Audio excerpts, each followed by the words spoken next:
Hello, my name's Sam, and if you run or manage or own a small business, too small really to employ anybody for advice with health and safety, then we might be able to help. So we provide all sorts of health and safety services, training, advice and documents, including legal appointment, with no tie-ins and as much as little as you need.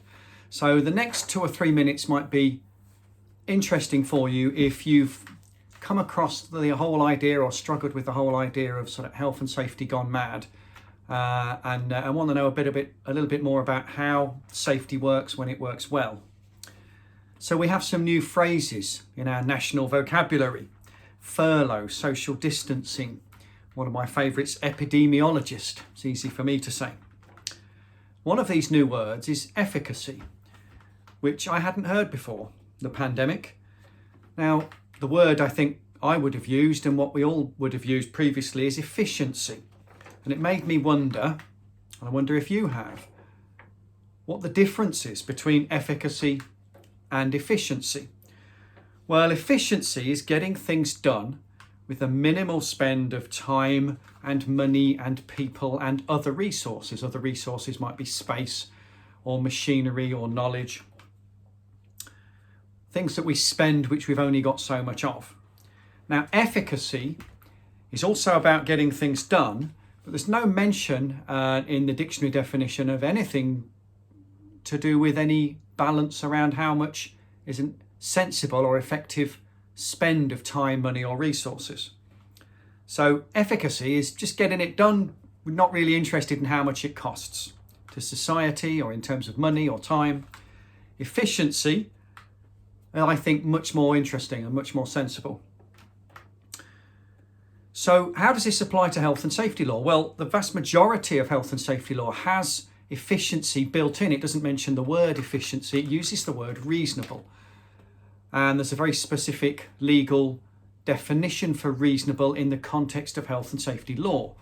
So if we're looking at somewhere in the region of several hundred legal requirements for most small and medium-sized businesses, the vast majority of those, 80 to 90%, will have the word reasonable built in, and it just means balancing the risk. So how dangerous is this thing against the cost? Well, how much time, money, effort, people, resources is it sensible for us to spend?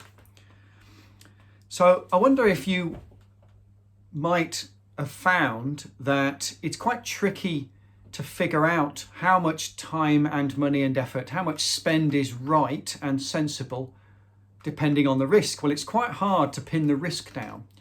I'll perhaps do a separate video on what risk is. Risk is quite a hard concept to pin down. It's somewhat subjective as well as being objective.